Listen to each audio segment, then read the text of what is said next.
Ciao a tutti ragazzi, oggi vediamo come riciclare le camere d'aria delle biciclette, sia delle mountain bike che delle bici da corsa.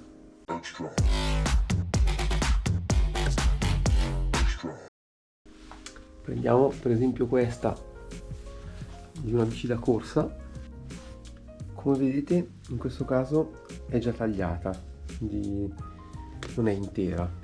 Chiaramente non cambia nulla, potete prenderne una intera oppure una se avete uno spezzone o quello insomma che avete a disposizione. Allora, quello che dobbiamo fare è veramente semplicissimo, basta prendere la nostra camera d'aria, un paio di forbici o un cutter, un taglierino, e tagliarne una piccola fettina.